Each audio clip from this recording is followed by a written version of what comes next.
Well, good morning, everyone. Hope you're having a wonderful new year and that you have worked on over this last week stopping, quitting, hurrying. So hopefully that's been a good exercise for you because these 2 Sundays bridging the new year, that's what we're talking about. We're wrestling with the idea that maybe the best path forward for us in 2020, the best way to make improvements in the quality of our life and our relationships is not by starting something new, but that it very possibly could be through quitting something, some behavior, some attitude, some habit that's counterproductive in our life, that's damaging to our relationships, to our personal well-being, and even to our relationship with God. This morning I want us to think about the idea, for a few minutes together, of what would happen if I quit comparing. Now, it's important for us to understand as we start into this idea of comparison that it's kind of a neutral thing in and of itself. It's neither good nor bad. It can be used both ways, though. Healthy comparison helps us make wise choices. But by the same token, we all know the dark side of comparing, don't we? Much of our unhappiness comes from unhealthy comparison. When I begin to compare my life to yours, my house to yours, my job to yours, how bright my kids are or aren't compared to yours. When I start spotting the wonderful vacations you had over Christmas break on social media, the comparison is really tough to avoid. And before we realize it, we can get caught in this comparison trap. And far too often, that kind of comparison is the gateway to jealousy and to envy. If we linger there too long, this bitter question, this bitter attitude can develop in our hearts and linger there. It can get as dark as the question, why should you have something I deserve? Unchecked, unhealthy comparisons will rob us of our joy and they'll steal our peace. They can make us arrogant when we succeed and depressed when we don't. Now, those consequences don't always show up immediately. They will come, though, even if it takes some time, if we linger in unhealthy comparing. Solomon described comparison's impact this way in Proverbs. He says, a heart at peace will give life to the body, but envy, it'll just rot your bones. So this whole problem with comparing is as old as humanity itself. If you look at the first family ever on the face of the earth, go all the way back to Genesis, the beginning of the book of Genesis, you find that Adam and Eve had 2 sons. And I'm just going to walk through 4 or 5 of these comparisons from Scripture this morning and help us think about this. Adam and Eve had 2 sons, Cain and Abel. And as adult children, they began comparing themselves to each other. Cain started comparing his offerings that he brought to God to Abel's offerings. And for some reason, we're not told why, Abel's offerings were more pleasing to God. God accepted them. He rejected Cain's. And that fueled some envy and some jealousy in that comparison. That led to tremendous anger in Cain, and ultimately Cain murdered his brother. Move forward in Genesis, you encounter twin brothers, Jacob and Esau in Genesis 25. They could not escape comparison. It's like engraved in their story. The Bible records it this way. Esau became a skillful hunter, a man of the open country. Sounds good, doesn't it?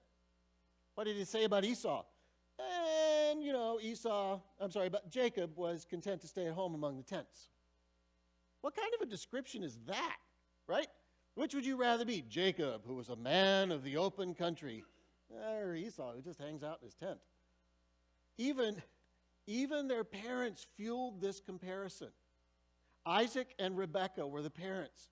And the Bible makes it crystal clear that Esau was dad's favorite and Jacob was mom's favorite. This is a really dysfunctional family, isn't it? I mean, we all have favorites among our children. It's just not healthy to tell them about it. They told them. It was clear to everyone. Saul, who was the first king of Israel, became jealous of David. when David's popularity as a war hero exceeded his. That comparing that Saul did killed his relationship with David, killed his respect for David, killed his working relationship with David, and ultimately drove Saul insane. Now, let's jump to the New Testament, not because we've exhausted all the dysfunctional comparisons in the Old Testament. They're there almost every book of the Bible in the Old Testament. But let's jump to the New Testament. John the Baptist was Jesus' cousin. He had a role given to him by God before birth, described to him by his parents, that God wanted him to prepare the people of Israel for Jesus, who was coming. He was the Messiah. Now, John and Jesus were cool with this. John understood his role. He had no issues with it, but his followers were a different story. If you ever read this, ever passed over this, not caught it, John's disciples came to him and said, "Hey, Rabbi, you know that guy that you met and introduced us to on the other side of the river? The one that you identified as the Messiah? Have you heard what he's doing? He's now baptizing people. And everybody is going to him instead of coming to us." A little bit of jealousy there, wasn't there? How long do you think they sat, compared, and talked and contrasted, what was happening with Jesus' followers and John's followers as his crowd started to diminish, as God had designed, as John knew they would? You can see the damage of comparison even in Jesus' closest followers. In the 12, there were Peter and John, preeminent. And if you read John's gospel, you get a sense that there was a lot of comparison, a lot of competition going on between the two of them. It's almost like writing the story after the church had started, seeing Peter's influence grow. John had to just assert his own importance. And so you find 5 times in the last 7 or so chapters in the book of John that John refers to himself as the disciple Jesus loved. I mean, Peter may have started the church. Peter's done some great things, but I'm the disciple that Jesus loved. You get it even in Jesus' last conversation with them. He's walking along the beach. He's reassuring Peter, who failed him just the night of the crucifixion. He's reassuring Peter about his role that he's going to play in launching the church. He's reassuring Peter about the impact his life is going to have. And then he also talks to him a little bit about what his death is going to be like. And he says, "Peter, you're going to suffer a lot of horrible things for me. And in the end, you'll be killed." And as Jesus gets into this darker part of what's going to happen in Peter's story, he hears footsteps and he realizes John is following along and listening to this conversation. And Peter's reaction is not out of character for him, but it's just kind of funny in this comparison. He looks over his shoulder and he goes, "Well, if I'm going to suffer, what about him?" Right? In this competition thing, can he win at that one and suffer more than I do? It's the intent you feel when you read Peter's words. This comparison game is as old as humanity, and it's still going on. Let me just do a quick check in the room. I'm going to ask you to raise your hand really high on this one. If you've ever compared your possessions, your appearance, your performance, or your circumstances in your life to someone else, would you raise your hand? Yeah, that's what I thought. The comparison trap has caught all of us, hasn't it? Now, just one more question before we move on. It will help those of you who didn't raise your hand. If, as you heard me talking about those Bible stories and vignettes, you were comparing yourself to them and went, "Well, at least I'm not as bad as they are." Anybody get caught in that one? Yeah. It's just there. Healthy comparison helps us make wise decisions. Unhealthy comparison leads to envy and jealousy, which are toxic for our souls. So how do we manage this tension between the two sides of comparison? Fortunately, there is this wonderful passage embedded in the book of Ecclesiastes in the Old Testament. It's words from Solomon, the wisest man who ever lived, and he gives us counsel for what we should do about this comparison trap. I hope what will happen this morning is these words will get burned into our memory. as we look at them, and that the next time any of us is tempted to compare, we'll think about Solomon's words and the visual image that he gives us in this passage. He starts in verse 4 with this, and he says, I looked around, I saw the toil, all the toil and the achievement, they spring from one person's envy of another. This too is meaningless, Solomon says. It's a chasing after the wind. Now, Solomon's exaggerating for effect here in his writing, but it's a valid point. A lot of the dissatisfaction that we have in life is driven by envy and jealousy. In fact, even a lot of the hard work that we do is driven by comparing our lives, our successes to someone else. When envy becomes the boss of us, it becomes difficult for us to even enjoy the accomplishments we have made in life. I was thinking about this week, and I don't know why. There are random stray thoughts that come in my mind. Fortunately, most of them don't make it to Sunday morning. But I began to think about, when did I first catch myself comparing? Long about fourth grade, we, as a school, the school I was in, instituted this week-long series of tests. It was called the Iowa Basic Skills Test. Anybody see heads nodding? Anybody take that? I was really shocked when I Googled it, and it's still being used today. Now, obviously, it's not the same version we had when we were kids. They've dumbed it down. Sorry for that comparison. The goal of the test was admirable, right?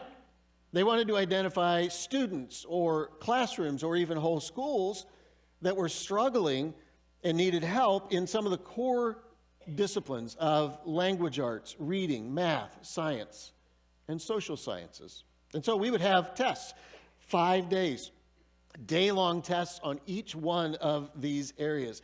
And when you completed these tests, they were sent off, and I was mesmerized by this in 1970. I was mesmerized by the fact that they had a scanning machine that they could put these through, and it would tally up the results for us, but only if we used a number 2 lead pencil. All right? You with me? And like every kid, as they started handing out the results, I started wondering, how am I going to rank on this test? Because it wasn't like a pass-fail grade. It was, where do you rank compared to all the other kids, right? So will I rank in the highest or somewhere in the middle, or am I doomed to a life of mediocrity? I mean, I'm over this, you can tell, right?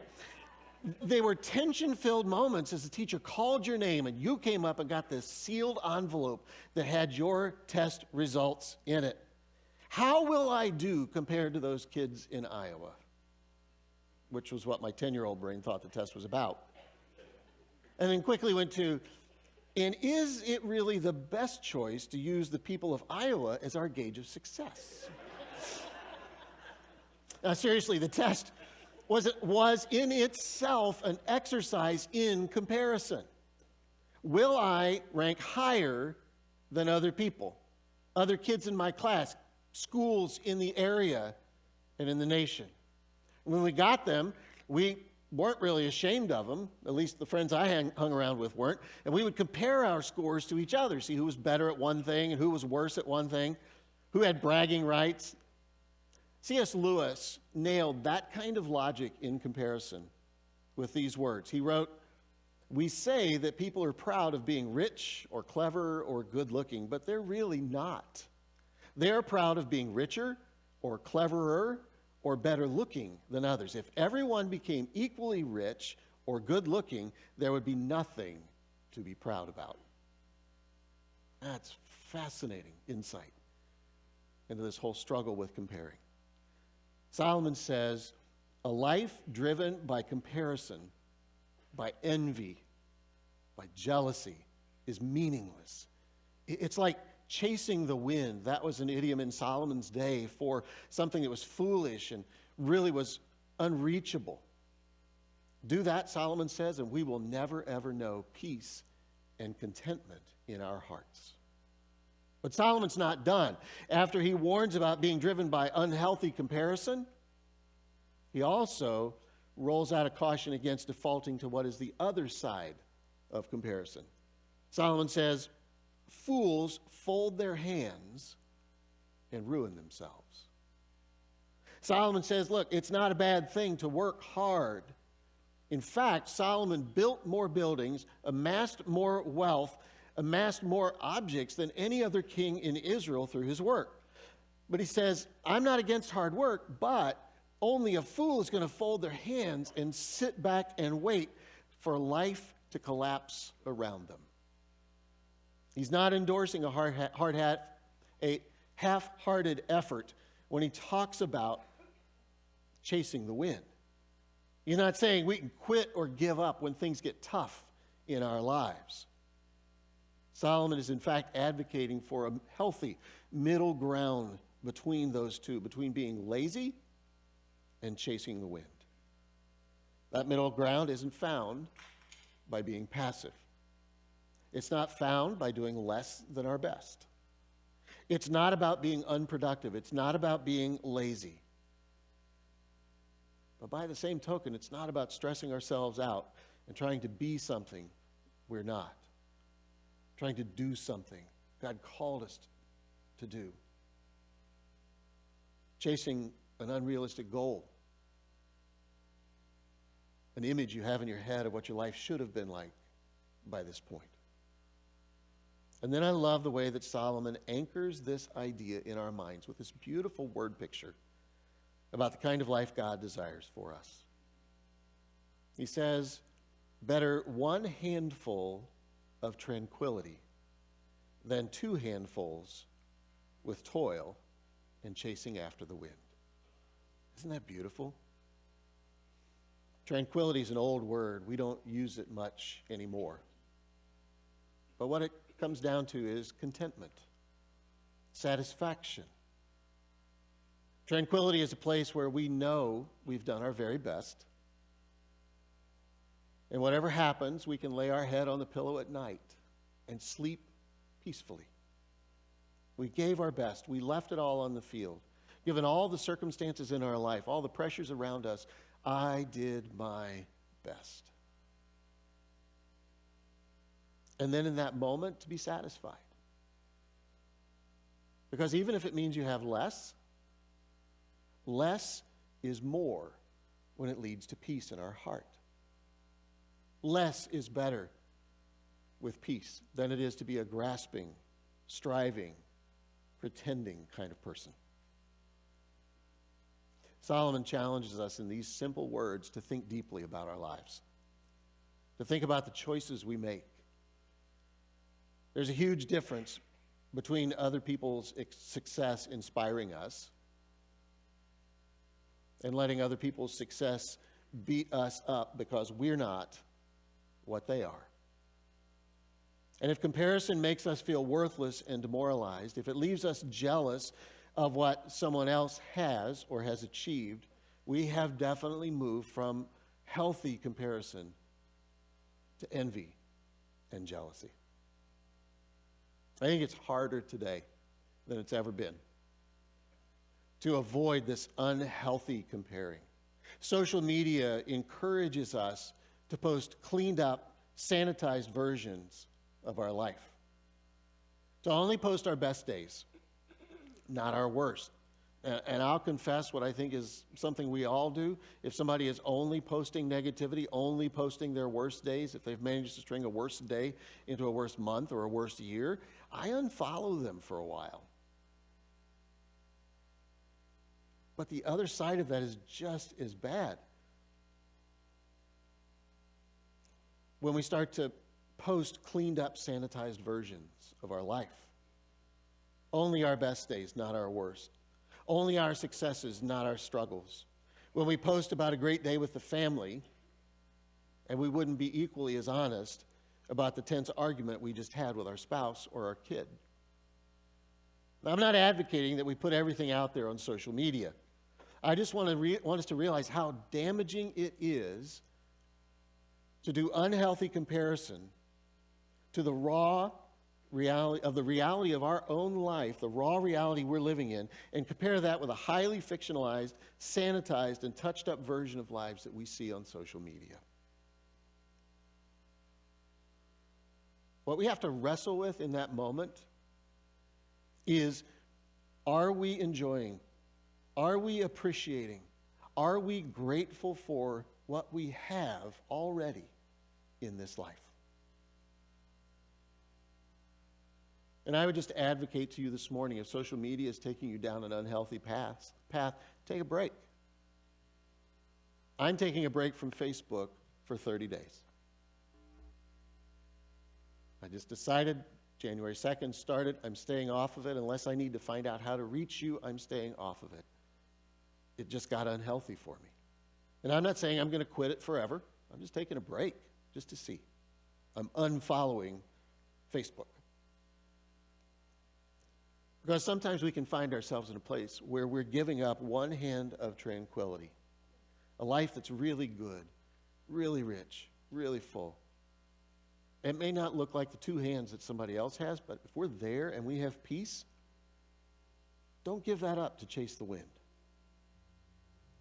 You know, it's possible that every one of us at some point in this year, in this month, this week, can find ourselves in the comparison trap. We let it get the best of us. We begin to realize it's killing our peace and killing our productivity at work or our joy at what we do. It may even be impacting our home life. When we get that comparison, has us all churned up inside, we lose sight of what Solomon said just in the very first verse we read this morning from Proverbs, when he said, "A heart at peace gives life to the body, but envy, like a cancer, rots our bones." For me in my life, the one thing I've found that helps me get over the idea of comparing my life with others is a simple little discipline I picked up a few years ago. And it's not an everyday thing, it's just periodically to create a gratitude journal. It's a simple practice to just write down the things you're grateful for. And over the course of a week or a few weeks, make a list of the things you're grateful for. This morning, I want us to do that exercise as a church.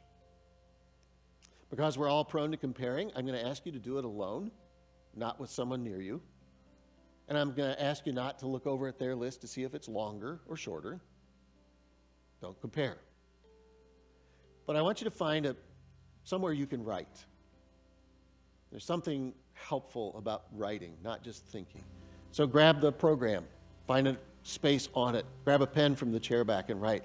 If you're more digital and would like to, open up a note or a document, a blank sheet. Don't go to your email or social media. A blank sheet in there to just write some things down. I want you to just work alone in a few quiet moments here. So, as you do this, let's just start together by just taking a deep cleansing breath. Just take a deep breath and exhale. Slow your heart rhythm down. Just be present in this moment. Try to come up with a list of 10 things. Maybe it's a gift you've been given recently or an opportunity that's come your way. It may be some aspect of God's creation that you deeply love and are thankful for. The ocean, the mountains, the sunset. Could be a relationship. Could be something God's done in your life lately. And if you reach 10, keep going. Please don't make this a competition, though.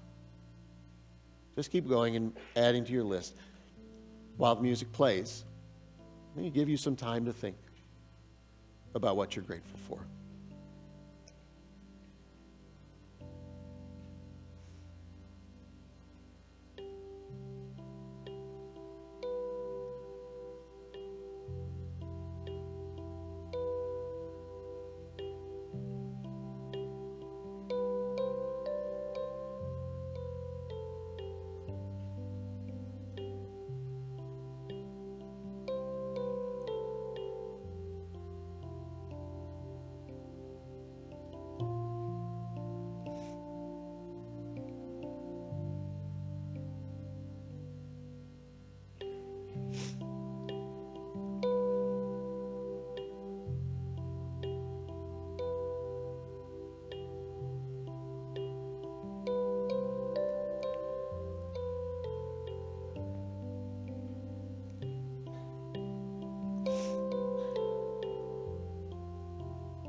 I hope you've started what's a wonderful, heartwarming list.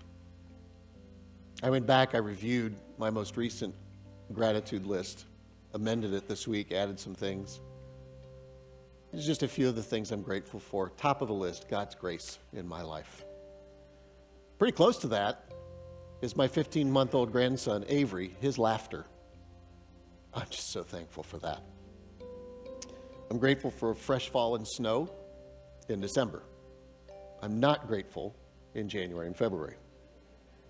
I'm grateful for naps by the fireplace, the smell of a spring rain, and second chances. I'm grateful for the joy of Christmas morning, for simple things like warm towels. I heard some of you go, oh, yeah. I'm grateful for a slow morning. I would encourage you to not let the list stop at 10. Maybe one exercise you could do, I'm going to try to do, to combat comparing in my life, is to keep this list with me. Put it on my smartphone. When I come across something that I'm profoundly grateful for, someone I'm profoundly grateful for in my life, to just add to this list. See if you can come up with 100 things you're grateful for. If you're struggling, Michael has offered to come to your home and play quiet music in the background to help you think. It's really the key to the success of this exercise. When we need this is when we find ourselves caught in comparing. And in spite of our best efforts and intentions, comparison is going to sneak into our lives. So when we find us in that place where we're drifting towards unhealthy comparison, when we find the comparison is robbing us of our joy and our peace, pull out this list and slowly read through it. And let it serve as a reminder of all the good in our lives. And be grateful.